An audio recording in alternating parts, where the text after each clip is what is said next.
Welcome to the PT Marketing Power Hour, highlighting successful marketing strategies from North America's fastest growing clinics so you can learn from their wins and power your practice growth.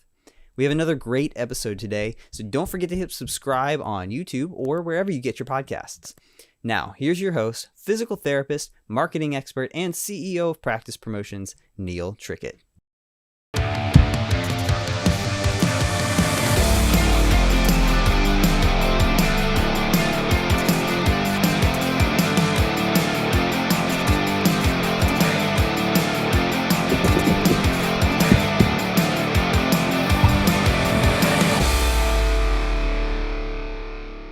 Hello and welcome to the PT Marketing Power Hour, highlighting successful strategies from North America's fastest growing clinics so you can learn from their wins and power your practice growth. I'm your host, Neil Trickett. I'm the CEO of Practice Promotions, and today's focus, we're going to talk with Chris Hicks and Ali Martinez here from Foundation Therapy in Texas, and they're going to tell us how their clinic won the Business of the Year award for this year. They started their clinic with the goal in mind of making therapy more accessible to the residents of Wise County that they're in and beyond that. And earlier this year in the Bridgeport area, their Chamber of Commerce selected them as the Business of the Year. So congratulations, Ali and Chris, and welcome. Thank you, guys. Thanks a lot. So Chris, I understand you're the one of the physical therapists and the owner, and Ali, you're the office manager and marketing manager, right? Yes, sir. Excellent. But you're also related, am I right? We are. Yep. And your brother and sister? Yep, she's my little sister. That's awesome. Yeah, you find a lot of husband and wife combos, but not too many brother and sister combos. So I like the power. It's been fun. A lot of people, we get a lot of comments of like, how in the world do y'all work together? And to be honest, seeing us when we grew up and how we argued nonstop, you would have never thought that we would ever be working together. But I feel like we make a really great combination between the two of us. Yeah, absolutely. A testament to your success, right? And your growth and doing things really right so that you're recognized in the community. So, congratulations on winning that award there, the Business of the Year award in Bridgeport, Texas. So, can you give us a little background on like how that was and some of the decisions that led to that? Yeah, so I reached out to the chamber and just asked when you told us that was one of the questions, and they were a little vague. So I think next year I'll know more. But it starts with a vote amongst the board of directors of the Chamber of Commerce, and they narrow it down to 3 finalists. And from there, there's a panel of past winners that were Business of the Year that go and make the final decision from there. And so from talking to a few different folks, they said, it was a pretty easy vote for us this year. So I was pretty excited. What's crazy is years ago, we had talked about that award and thought, man, that'd be a cool award to win. And some of the other businesses that were winning it were like, that's never going to be us. And really the award fell off the radar and it wasn't a goal at all. And in fact, the entire staff surprised me. They all knew we were getting the award. Everybody showed up to the banquet. And I was the one that was totally caught off guard. Wow, that's a really cool experience. And so, how has that impacted you in the clinic, like having that award? Have people mentioned it more? Yeah, so we got a fun little acrylic trophy that we get to keep here, and it'll be ours forever. So that's a fun little conversation piece to have. We kept it by the front desk for a while, and then it migrated out to the waiting area. And I think now, where's it sitting now? It's right we have it displayed right where the patients check in. So like, you can't miss it. We're proud of it. Got to promote yourselves there. Did you get on the website yet? I'm curious. I believe so. I believe awesome. so. Yeah. I know it was in a newsletter. Yeah, awesome. So that's the thing is like, you put all this hard work into your practice. You're well known in the community, and a lot of communities have best business awards and counties have best business awards, right? So you've got to be able to promote your practice, right? And have opportunities where you can have that kind of recognition and then use that kind of recognition in your marketing and promotion, because people like that, right? People go to businesses that have accolades and awards and PR awards and best business, best places to work, like all those kind of things, right? Mhm. So I think that's really excellent that you've done that and saw that being there. So, Chris, what would you say is the biggest difference that you've found in your practice between being that therapist, provider and being a business owner? Yeah, so I had a hard time nailing this down, but one of the biggest things that I saw was, school doesn't teach business. PT school doesn't teach business, and I know other therapists that coming out of school, they had some sort of a business major, undergrad, and boy, what I wouldn't do to go back and do that over, because here we are, year 10, and I've told Allie's heard me say it, like I feel like we were at like year 8.5 before I had a clue what was going on. And that's a long learning curve. Like, I feel like we're lucky to just still be in business, much less being successful. Um, but the other part is like, as an owner, there is so much to think about every day. And, you're trying to keep the well-being of your patients. That's the main thing. And then from there, it's all the other noise that happens every day. Mm-hmm. And, you want to care for your staff the best you can. Um, whatever they walk in with, if it's their problem, if it shows up at work, it's my problem too. Mm-hmm. And so you got to be prepared to just rally the troops and, love on them however they need it and, keep them going. And if you don't have time to do it, you better have a staff member that's ready to, fill the gaps and go do that for you. And so, the other part is just being ready to just be the culture builder. And between Allie and I, we have her here because, we've said for a long time, she thinks like me. So when I'm gone, the culture continues because she already knows what I have in mind because she knows Mm-hmm. how I think. But I think building that team culture and the staff has to know I have their back. And, PT school didn't really, in my opinion, nail it really well on how to just rally a team. It was like, oh, treat this one patient. Right. Well, that's the way it's geared, right? It's geared to teach you how to diagnose a patient and then be able to treat them to get them better. But then there's the business aspect of it too, where you've got to learn management skills, you got to learn finance, you got to learn marketing, you got to learn organizational skills, and so there's all that you learn after school if you're going into your own business. And I'm curious too for you, Allie, what have you found to work well to build a good culture in your business? It starts at the top, and it starts with Chris. Chris sets the ground for the expectation, and because of that, we have that trickle down effect. He's established a trust that he has in us. Therefore, we have a trust that goes back into him. We also have just teamwork. Just because you're the low man on the totem pole doesn't mean anything here. And just because you are a PT getting paid more than anybody else here doesn't mean that you can't go pick up the bugs in the front of the clinic. So it's just, there's good camaraderie around us. Mm-hmm. We all love each other. We're all family. And so when you come to work, you're coming to your second family.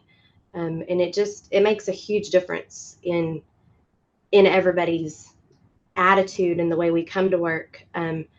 We all look forward to coming to work. Of course, we all enjoy our family time, but we all look forward to coming to work because we've got that buy-in to foundation therapy. Mm-hmm. Yeah, I like how you said that starts at the top, right? And I think I've seen that in clinics where the successful clinics, the owner, right, is the visionary, right? And you're trying to, how do I want my clinic to be, right? And how do I want people to experience the clinic? And how do I want people to act within the clinic? And you obviously have built a clinic where you really work on mutual respect and trust and doing the best thing for the patient.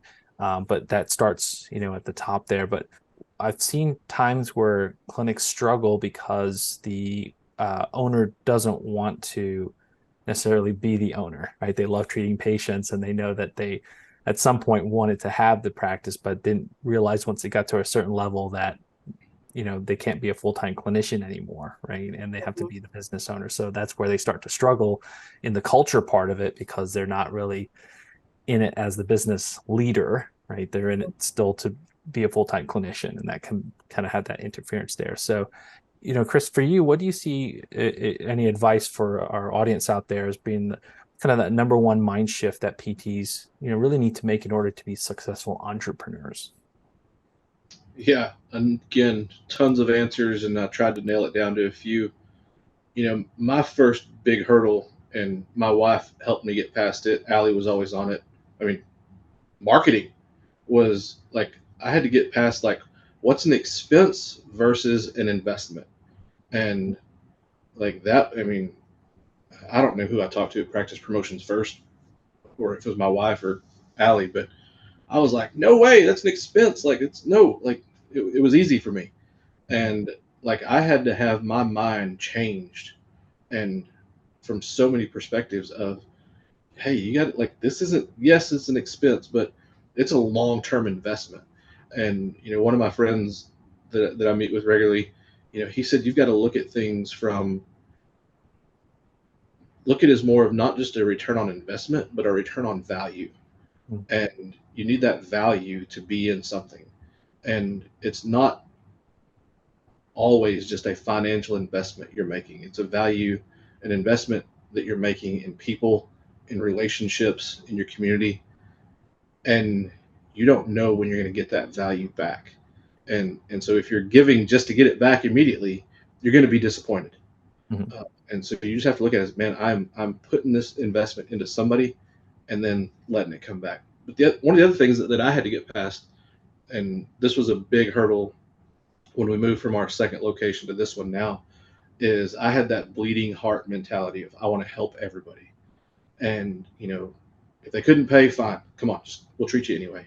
Right. And that was great, but it doesn't pay the bills, man.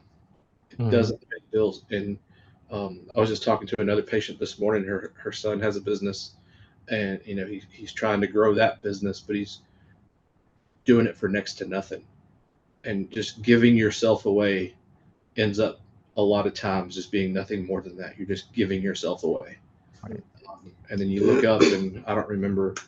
Allie helped us, run bad debts when we moved into this current location, and it was staggering, and it was kind of an aha moment of, this Yeah. this has to stop. It's time for a shift. Yeah. That was probably the two biggest ones. I always feel like coming into work, Allie talked about, the culture top down. You got to come in with a great attitude to start the day, but you can't be cocky either.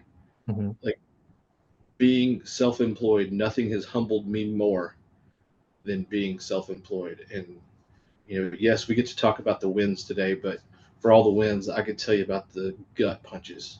Yeah. Well, that's My part of being an entrepreneur, right? Is you got to be able to pick yourself up a lot, right? Yeah, And keep moving forward. So, yeah, kudos to you for that. And I love what you said there. That's really like three really impactful things, right? And let's kind of unpack that a little bit. So first off, you're talking about, um, you know, investing in your business, right? And so that might be investing in marketing, equipment, building, personnel to be able to take you to that next level, right? So it's sometimes, we can be in this fear of spending money, but we have to envision what that future needs to be for the business, right? And in order to go to a certain place, there has to be some sort of investment in that, whether it's time, money, energy, whatever it needs to be to make that happen, to make it a reality. And I think where we come from sometimes as practice owners is that we look at what is that expense today versus that investment tomorrow. Right. So I love the way that you looked at that from a mind shift, of going to like, I'm looking at tomorrow, right? What I want it to be. And then I really, I feel for you there. I really resonate because I've been there too with what you're talking about, where as a profession, we're taught to help everybody, right? That's kind of why we go into it in the first yeah, place, is we love to help others and help others get out of pain and get back to their lives. And it's difficult, right? When you want to help everybody, and there's nothing wrong with doing pro bono work and situations there, but I think you do have to be smart about what you're doing for types of insurances that you're taking, right, and the patients that you're bringing in there, because at the same time, everybody wants to take care of their own families, right? That's working for you, and you have to make sure that it's your responsibility as an owner to have a solvent business that's there to provide for everybody, not just yourself, right? And in order to do that, you can't help everybody, but you can be smart about it. And I remember when I was in practice that I really looked at the what was the dollar amount I needed to bring in to provide the service that I needed to provide for patients. And if I knew that if I accepted certain insurances, that standard would lower.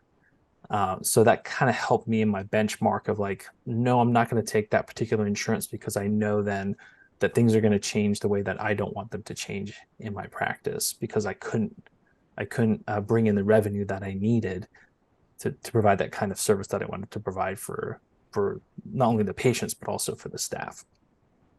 And then I think you'd mentioned too, like really relying on your team too is, not being the smartest person in the room, right? And I think, maybe you can give us some of your experience in bringing, Allie into the business and kind of leveraging her expertise on the office manager and the marketing side of things.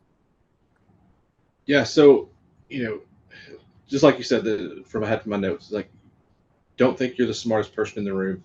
And I had to look for, hey, what are the things that I suck at? And I got to give that away first. And one of the first things she came in and she was like, you got to quit answering the phone. Because I'm, yes, I'm a kind person. I am patient, but I don't always communicate that well. I can come across very harsh and very direct. It's never intentional. I love people. And my sister will tell you, like, I love nothing more than a house full of people at my house. But if there's something it's not your gift, just stay away from it. And so, giving away the phone and the schedule was the schedule was a hurdle. Like, I was sick to my stomach at night just knowing somebody else had control of that. So, but then, I even tell folks, I'm not the best therapist in the clinic. We have other therapists that have other experiences better than myself. And at the same time, like, I don't look at myself as being the most valuable therapist. I had to get away from that because I wanted I couldn't even give a patient away when Allie first started with us because I had to treat them all. And so, but again, just going back to the naming of the business, I didn't want it to be named after me because I wanted to be able to promote other people. And so that's why we went with a name that kind of resembled who we were, but also like so that we could have other therapists and say, hey, look, this is the therapist you need treating you, and really build up your staff when they're here. Yeah, super smart. Surrounding yourself with more talented people than yourself is the way to freedom, for sure. Yeah. And so, as a business owner, you hit the nail on the head there. You can't do everything yourself, and so for you, what you've done to grow and be successful in your practice, what kind of systems and processes have you built in your business? And so I'm going to probably let Allie really nail on this, but one of the things was, in Texas, back when direct access became, yes, it's still limited direct access, but my gosh, we've got something now. And so just being able to be ready to utilize that avenue of patients coming in, because I talk to other therapists across the state that work in hospital systems. They're not even utilizing it. And I'm like, wait, that's a whole avenue to bring in patients that it's totally within bounds and able to do. So that was one of the first things that Allie and my wife, Christy, worked here for a short time. Allie and Christy really dug into that. Excellent. And so, Ali, in building that front desk process and the scheduling and the phones, can you give us a little bit more detail on what would work for you and kind of how you made that successful? Yeah. So my whole thing is when just because we're answering the phone doesn't mean that that person is not physically in front of me. So I try to imagine that person in front of me. They're going to read my body language. They're going to see my face. So just because I'm on the phone doesn't change how I'm reacting. So I still try to answer the phone happy, not slouched down in my chair. Like, I try to pretend like that person is standing in front of me. And I try to train everybody that comes to the front that, hey, just because you're on the phone doesn't mean that that patient still can't read and hear that emotion in your voice. The other thing is, I do all that I can to not accept a no, but rather accept a better understanding of what the situation is, a better understanding of what their concern is, and of what their need is. Um, there's just a complete change in somebody's, I don't even know how you would word it, in their reaction to you when you show concern, when you show compassion. Um, there's just, they buy in.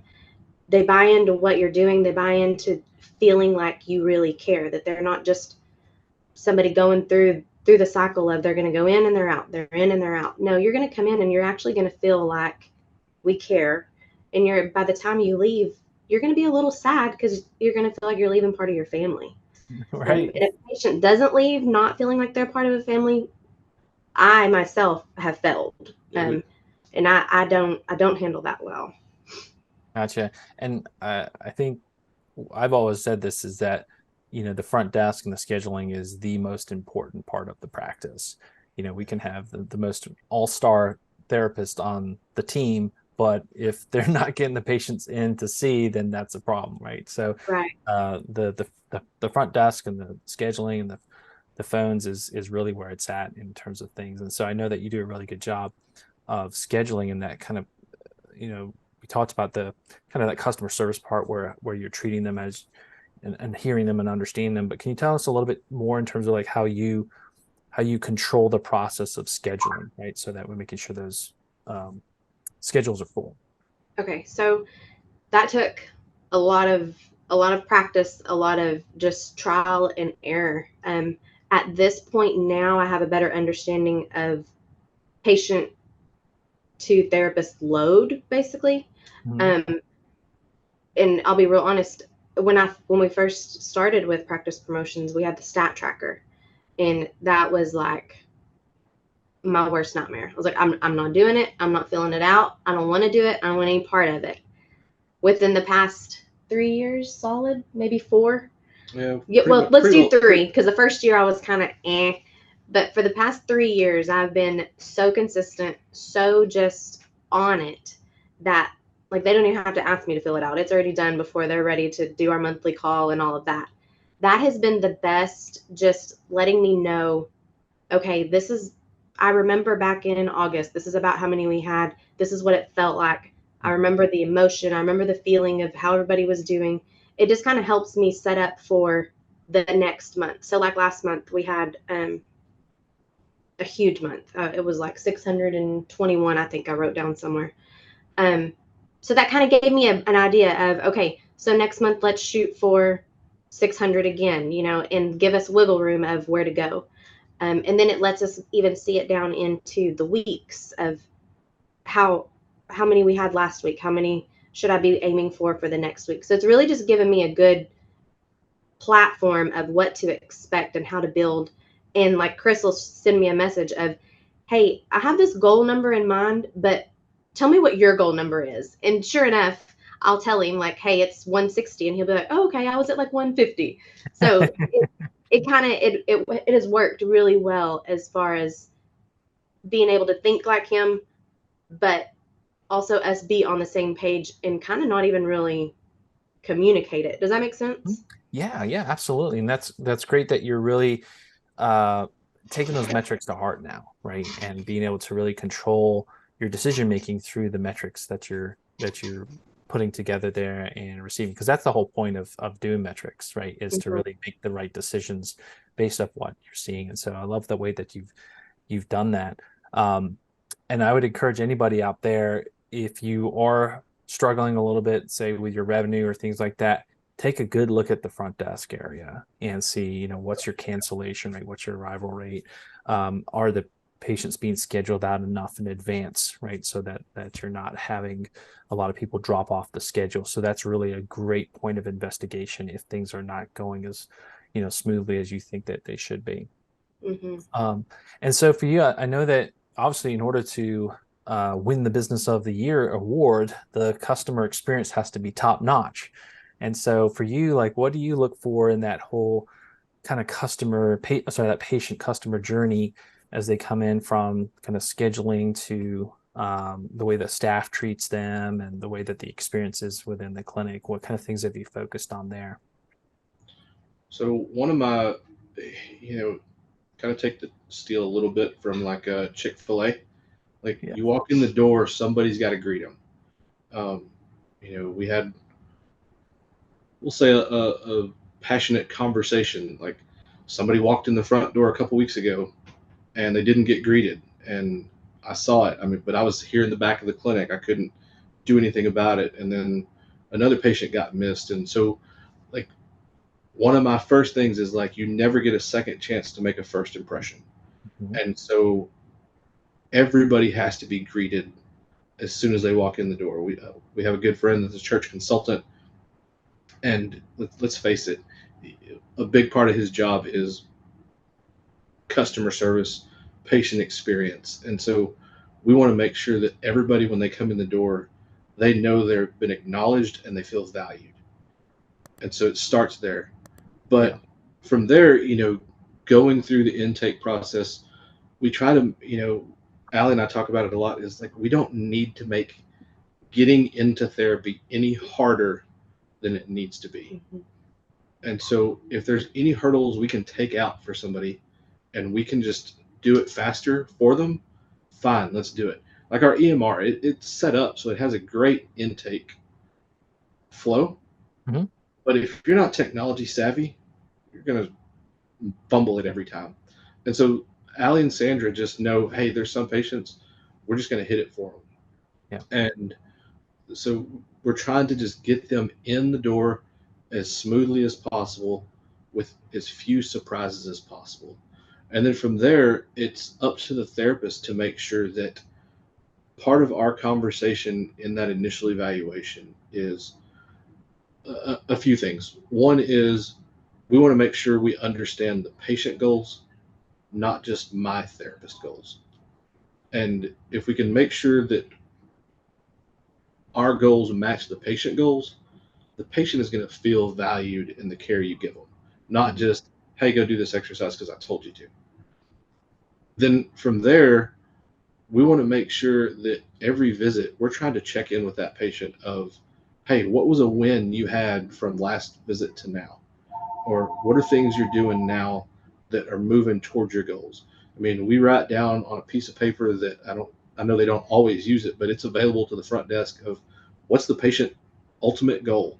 And that way we are all communicating that if that patient has some concerns, it's like, hey, this is the goal we're getting towards. Is that still your goal? And I've even told patients, if I'm not taking you towards your goals, you put this piece of paper in my face and call me out on it. We're several years into that. Nobody's ever done it, but I give them the opportunity. And then from there, to me, it is supremely important that every staff member is a part of scheduling. You talked about it a minute ago, looking at your drop-off rate, your cancellation rate. Like the best way to never have a patient miss a second visit is to never miss that first one. And so if we can prevent that first cancellation from ever happening, then you're probably going to be light years ahead. And so we will utilize every avenue to our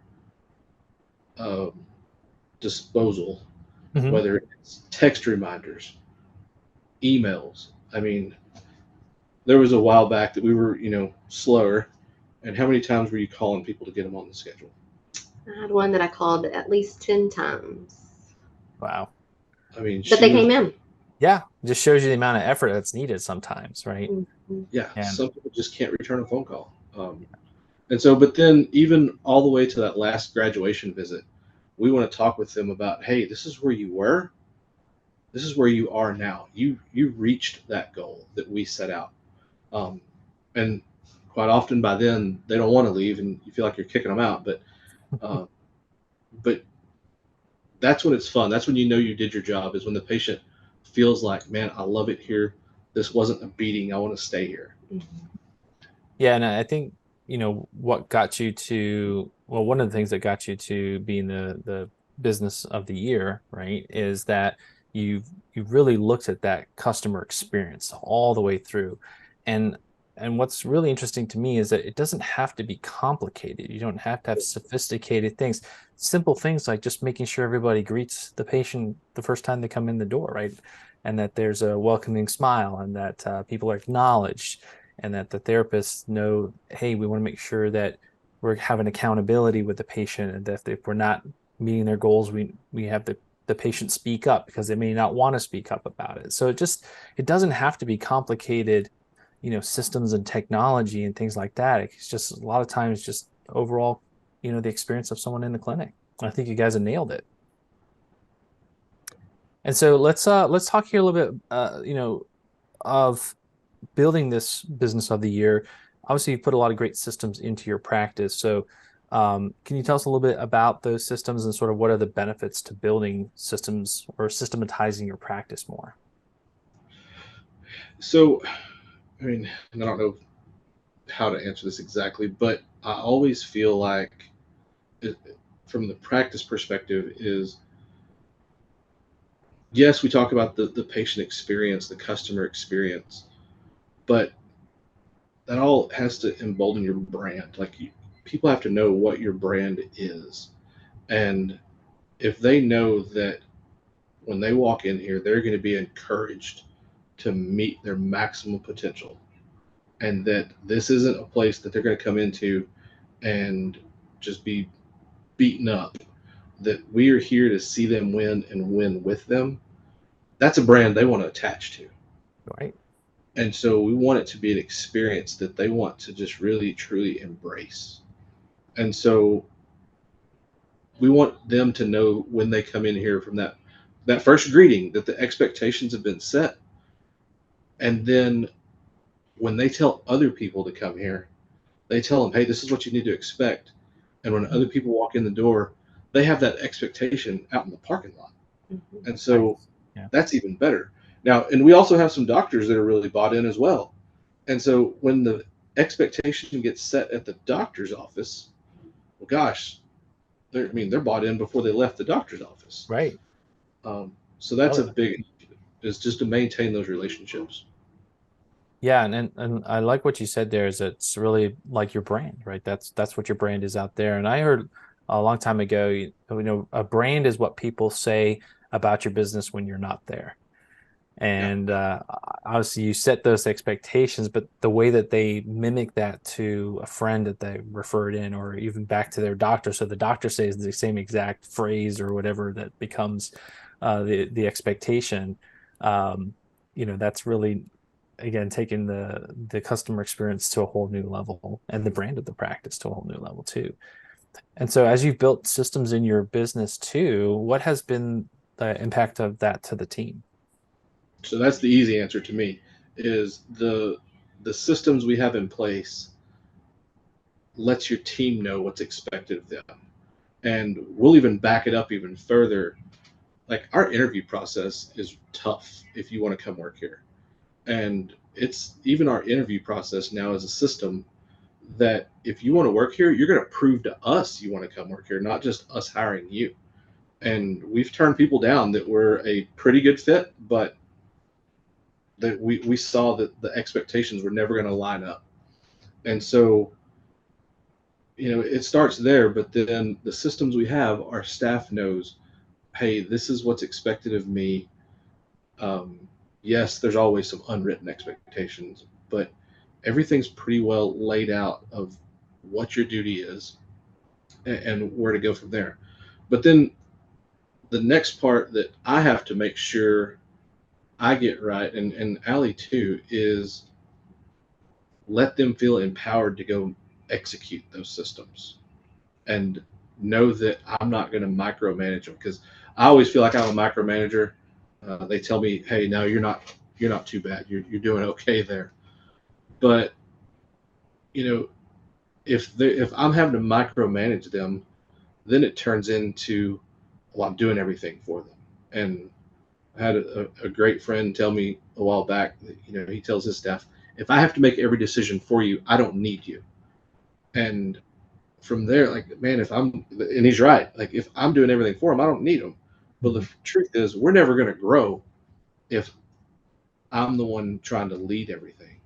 And so I have to be able to get out of my own way to let my staff really build us up and put us on that pedestal to go forward. Absolutely. And I think, yeah, I can speak from experience there too. I mean, sometimes you're your own bottleneck, right, in the business, and being able to give that away to your staff is key. And I really love what you said there about setting the expectations, because I do think that we know that we're in a time where it's very difficult to get therapists in and retain therapists, because it's a super hot job market, right? And there's a shortage. So if there's clear expectations from the get-go, then you don't get surprises later on, right? Because that's where I think most upsets come from, or miscommunication, is that there's a misalignment of expectations and it's just not communicated. So I think again, what you're saying is that you do a very good job of really setting those expectations from the get-go, and that's again kind of weaved into the whole experience for the team as they go through. So I applaud you for that. And then for you both there, as you're higher up in the business, what has building systems in your practice done for you? For me, like, I'll never forget a few years ago, my wife surprised me on Christmas morning with a vacation to go skiing on my birthday. Oh, nice. And I remember I broke down in tears because I had been at a spot that I felt like I could never leave. And when she gave me that vacation, I knew that she had already talked to Allie. They already knew that I was going to be gone, and the staff had already told my wife, hey, it's fine, he can go, it'll be fine. And so, like, she didn't have to tell me that my vacation had already been cleared, but it was a moment that I broke down crying, because I had this realization of, wait a minute, my staff knows what's expected of them. It's fine, go on vacation. Mm-hmm. And the even better part was, and I don't know if they called me much at all during that vacation. I expected some. It's fine, no big deal. But I came back to questions. I didn't come back to problems. I didn't have to unravel this rat's nest of problems. Mm-hmm. I just had to clarify a few things and, check up on some quick messages on Slack and, respond to a few emails. And they never missed a beat with me gone. That Fantastic. was probably one of the greatest wins as a clinic owner, is just being able to step away for a minute. Yeah. Isn't that a great litmus test for the health of your business, being able to take a vacation? Oh my gosh, yes. And you come back to just a few questions and no problems, right? No fires. I love it. Right. And for you, Allie, as you've built systems, what has that kind of allowed you to do as being the office manager? It establishes back to that trust, just in respect, that mutual respect of, this is what we have in place, this is what is expected of you. If you can't do it, well, then we need to talk about it. And most everything that we have in place is very simple. So I mean, if somebody's out, there's no reason that somebody just can't just fill in, especially in the front office. There's just three of us that work in there that make it work. But we know enough of each other's job that if an emergency was to come up, we're all trained enough that we can just step in, fill in, get us through till they come back, and we're good to go. So I think that's been kind of like cross training, I guess you could say, has been the biggest help to our front desk of, this is how this is going to work. This is what we've got going. And I feel like it works really well, wouldn't you say? Yeah. Oh, yeah. That's awesome. And I think it's just really, I love the way that you said that there, because it really is about you can have the systems in it. They don't have to be complicated.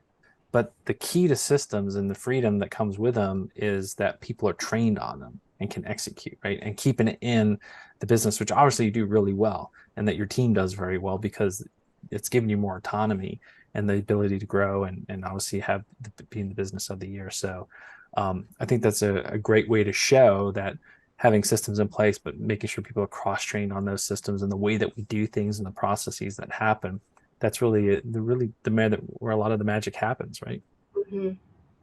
And we were talking a little bit before about metrics and things like that. So in terms of how you're looking and measuring those systems that are working, what kind of examples do you have from the way that you keep an eye on metrics in the clinic? Hit it. Metrics in the clinic, we do them weekly. So every Monday we have a staff meeting.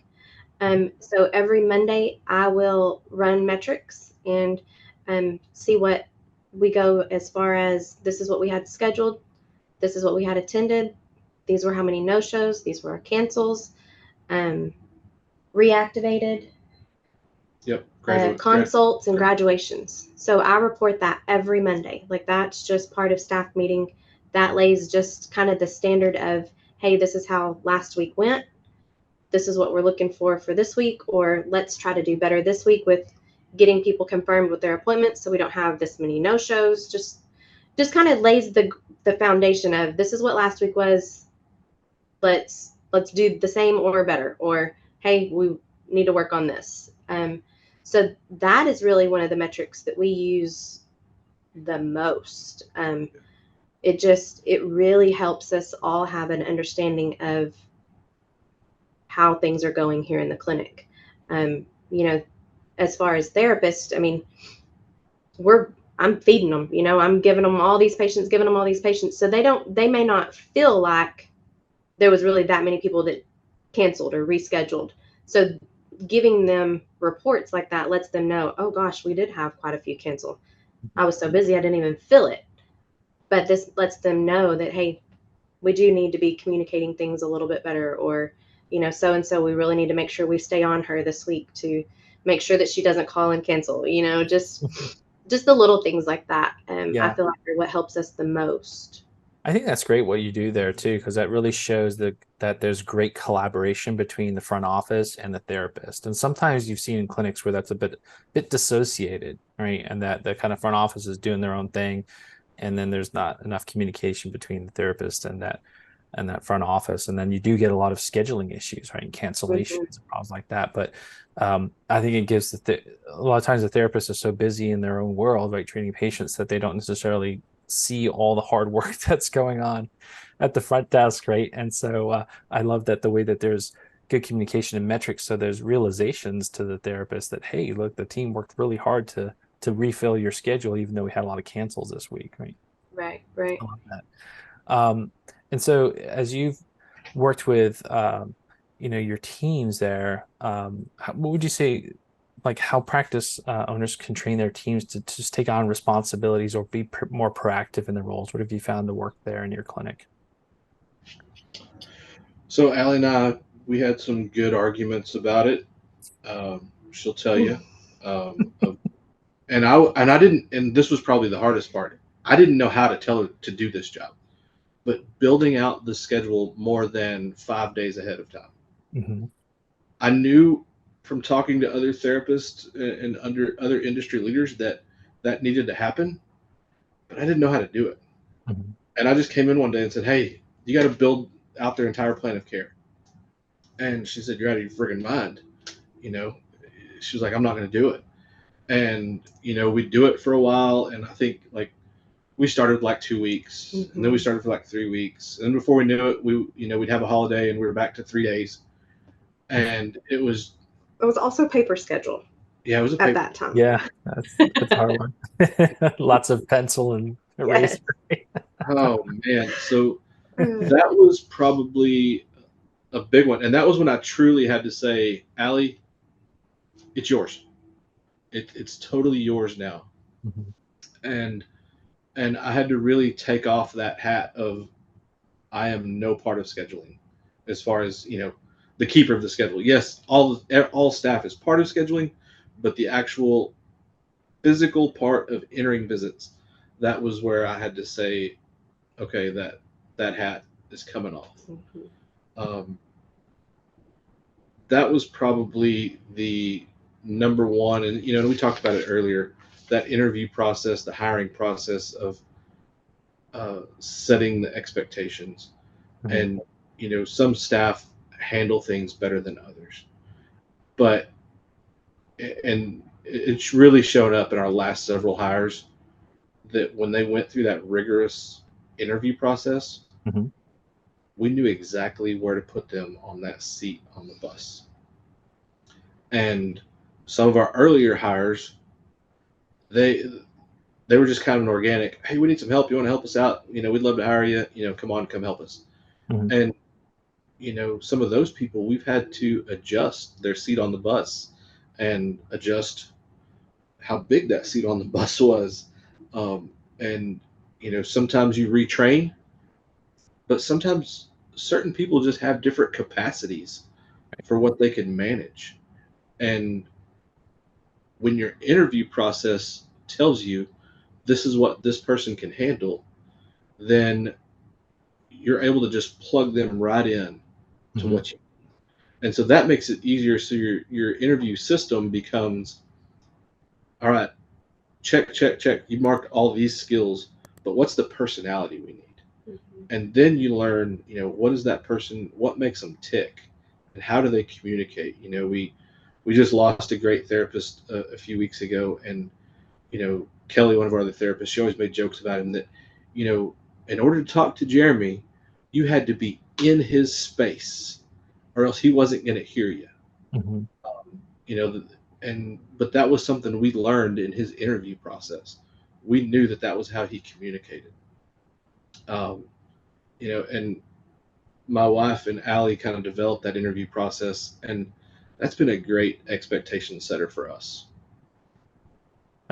Yeah, I can understand the way that you've kind of shifted that, and the way that you've been able to help be more proactive in setting those expectations, and like you said, knowing what you want to get. Like, hey, we need to schedule out, 3 weeks in advance, and then all right, figure it out, because you got trusted people that you can rely on, right? That do it better Oh, than you probably can. So definitely with that. So kind of shifting gears a little bit, let's focus on the marketing systems and the practice here. And so, like, how has marketing fit in your overall clinic growth strategy? so we talked about branding earlier, but literally branding. Let's just talk logo, man. Like I am big on, and Allie tried to get us new name badges a while back, and she wanted, my protocol is we wear a piece of apparel with our brand, and then our name badge also has our brand. Mhm. And she didn't want that, and I was like, nope. Like I'm not coming off that. I want our brand in front of people. Um, but we want it to be very upfront here, because when they go away from here, if they spot it in the community, it's that one more touch. Mhm. And so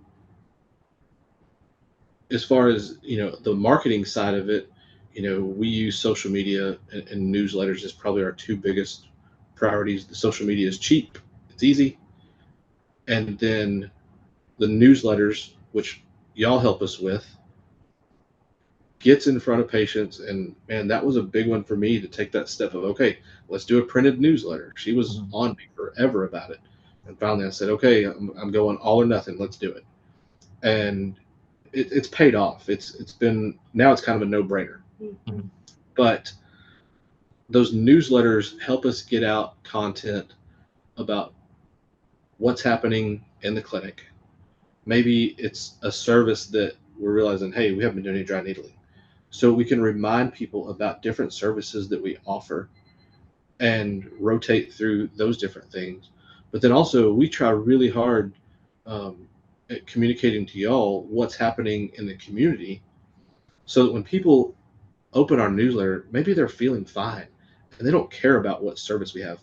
But if they know that, oh, there may be some information here about what's happening downtown or when's the next parade, then we're trying to find value in that newsletter any way we can, because some people are new to the area and they want to know what's happening. So they find value in some way or another.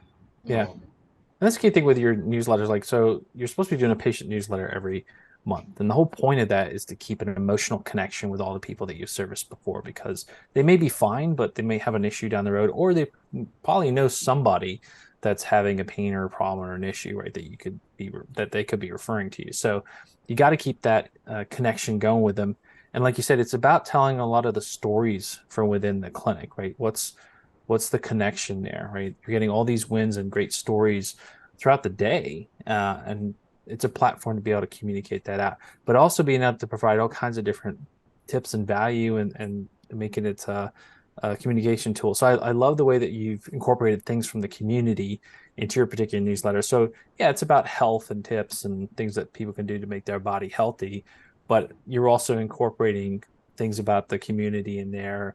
Some of our clients put recipes in there, sometimes puzzles, all kinds of things like that you can be doing.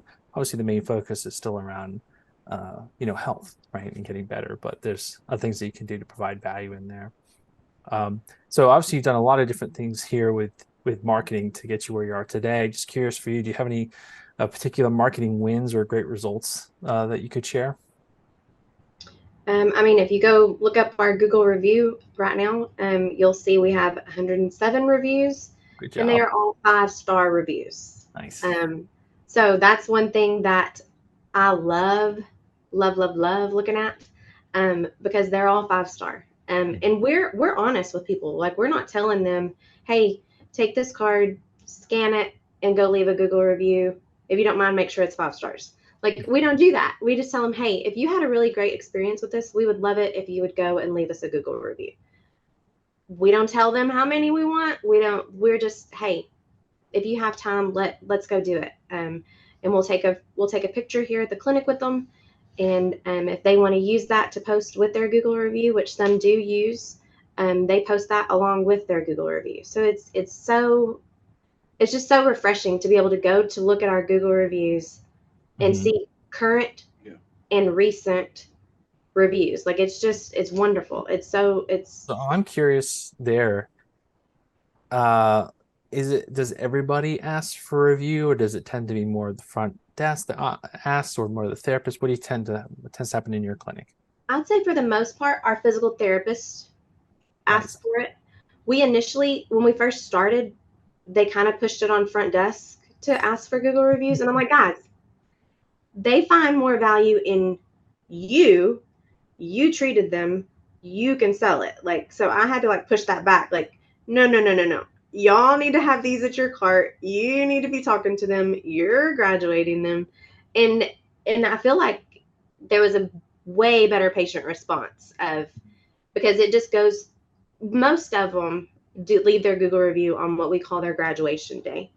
And so on that graduation day, they get a little something from us, and then that little QR code to scan to leave a Google review. And so that's just kind of part of the dialogue that they have when they're graduating the patient. And so once they started handing the graduation gift, talking with them about, hey, if you have any problems, just that dialogue just made it so much better. Oh, that's awesome. It has to be one of the most powerful things you can do as far as marketing, is really getting reviews in today's world. It's such a critical thing.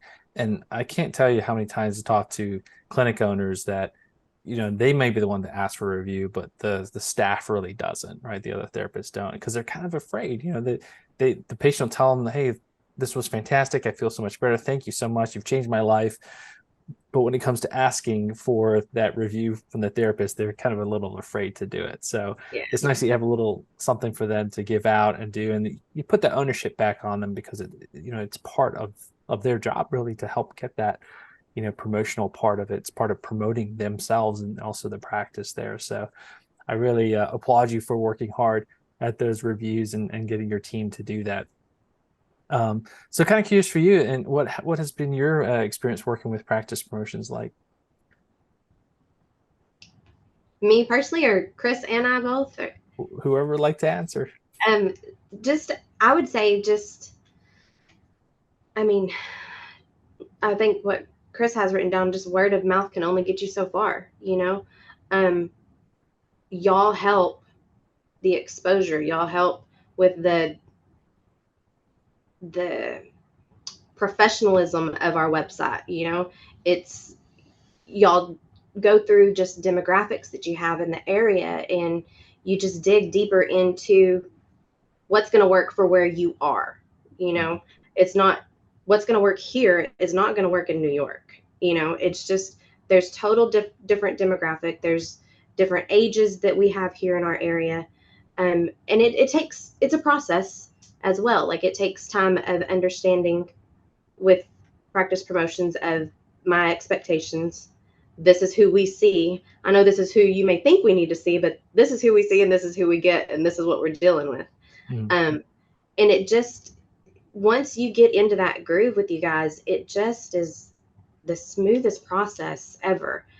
What I've learned more than anything though, and anybody that works with you guys, you have to be bought into what y'all are doing as well. You know, you can't just say, okay, I'm going to give you my monthly fee of whatever it is and expect y'all to do it all. It's not going to work. It's not I'm paying you to do it all. It's I'm paying you and I'm going to support you to get where I know that our business needs to be. And I think with that mindset, it just makes a world of a difference.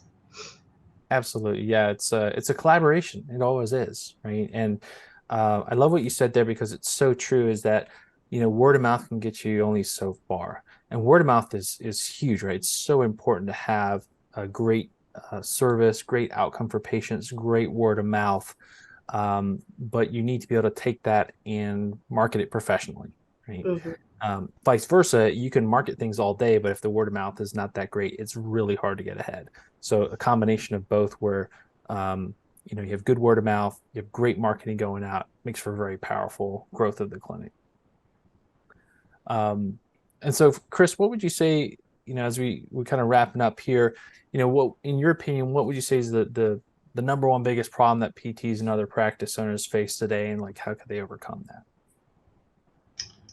So, and I had somebody tell me this, I'm not sure who it was. Insurances are not looking for ways to pay you more money. Period. Yeah. Get over it. You know, there was a time that I would just be this, throw a pity party every time I heard of a Medicare cut or of another insurance of, oh, nope, they're still not raising your rates. This is what they've paid for 20 years. I had to get over it. And surrounding myself with other people that would say, hey, like, if that's all you're going to get, find new ways to increase that revenue. Find new ways, and our EMR is really good at this, of what is your schedule capacity. And, you know, we just hired a new therapist, and he comes from a more of a military background, and he's a workhorse, and he's been great at just showing myself like, hey, wait, you know, you can do a little more and still be really effective. And so yeah, I think that was one of my biggest problems. It was just, you know, realizing that you can do more with what you already have. You can maximize what you have before you, and I'm a dreamer, no doubt. And I'm always trying to do new stuff. And Allie's always like, hey, no, bub, you gotta get this right first. You gotta get this better. You know, because, you know, I'm all for a second location, but she's like, no, tap the brakes on that, not yet. And probably when I do pull the trigger on a second location, she's still going to be tapping the brakes, you know, and running after me down the street, saying, no, come back. But, you know, trying to just really maximize things there, and just get over it. Get over the fact that you're not going to get paid more from insurance. I love that advice. That's a great attitude, and yeah, it's away from the victim mentality, right? So if a lot of practice owners get into the victim mentality of, you know, insurance cuts, things are coming at me there. What am I gonna do? Well, hello, there's like billions and billions of dollar industry in massage and aesthetics, and people spend money on stuff all the time, right? And They all kinds of functional medicine and all kinds of things that people are paying cash for. So it's not like there isn't a market out there. You just have to find a way that you can tap into that. And I think more and more practices are doing that. And the most successful practices that we see are actually in Canada. And they are used to doing a lot of collaborative type care. So they'll have physiotherapy as well as acupuncture and massage and chiropractic and all kinds of adjunct care therapies that they bring in. And it makes more of a one-stop shop for a lot of places. For people that want to go to a place where they can have all kinds of things and they're more willing to pay cash out of pocket for those types of services. So like you said, there's a lot of opportunity out there. We just got to have that mindset that we can't just always play the insurance game. Sure, we've got to play part of that game, but there's lots of other opportunities beyond that if you know how to structure it right and market for it correctly too. And so just kind of wrapping up here, Chris and Allie, any final thoughts or words of advice for our audience out there? Oh goodness. I would just say, be the person that you would expect.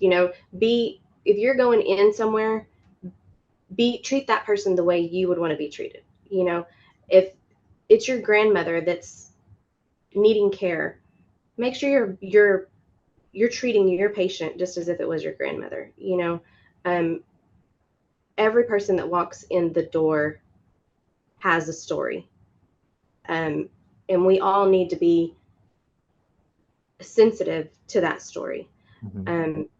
I've met a patient just last week that I was floored to hear what her story was. So my thing is just be sensitive to those people that walk in the door, even the ones that drive you bat crazy. Be sensitive to them because they have a story. And in all honesty, God has them walking in our door for a reason. Mm-hmm. Great advice. And how about you, Chris? Any final thoughts for our audience? As far as talking to other therapists, you got, and Allie kind of touched on this, but there's tons of advice out there. I mean, we've talked about a ton of things today, Mm-hmm. but and we started with setting expectations, talking about that, but also if I don't know who I am and my identity of who I want to be and who I'm created to be, anything that comes at me, I'm going to be susceptible to start second guessing, to start doubting myself, doubting practice promotions systems, and be willy-nilly about what's going on. So I have to be rock solid in where I'm at. And if I find myself that I lack confidence, or I'm battling with anxiety, or struggling with organization, so I give that away, then maybe it's time that I need to consider finding help. We talked about getting people around us that are smarter than us, but sometimes it's professional help. And one of my great friends that's a pastor said, counseling isn't for the weak, it's for the wise. And I mean, we can seek great counsel in a ton of places, but we want to make sure that counsel that we're getting is worthwhile and something that you can really chew on and hang on to for a while. One of the other things that, and this was where practice promotions had to help us, was eliminating those self-limiting beliefs where we used to say, we're in a small town, we're never going to do those numbers, or we're rural, that technique won't work like it will in the Metroplex. And that was huge. And then the last thing that I would say is, I have a support system here at work, but that just means I'm supported at work. I also have a support system of friends, family, our pastors, that I've got people checking on me that when I leave work, they're saying, "Hey, how you doing?" And there's a group of us guys, we challenge each other that we don't ask people, "Hey, what do you do for a living?" You don't ask people, "Hey, how's work going?" It's more of, "Hey, how are you doing?" Mm-hmm. How are you doing with your wife? How are you doing with your kids? How are you doing with, just getting out and taking time for your health and yourself? And so those people, if they see me slipping up, they're calling me out and they're making me wiser. And I think that's where I'm probably the most blessed, is that I have people that really jump out to try to help me be better.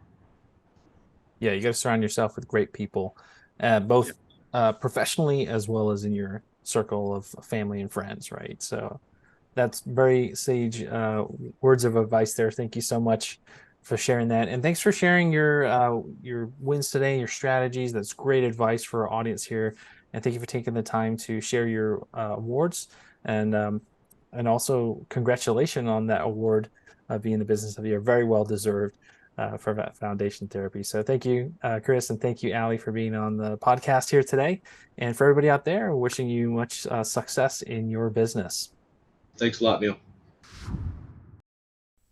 Thanks again for joining us today. Be sure to check out practicepromotions.net/power. There, listeners can download over 9 checklists and free resources made to coach you through simple, proven marketing actions to increase new patients. So check it out today. That's practicepromotions.net/power, and I'll see you next time.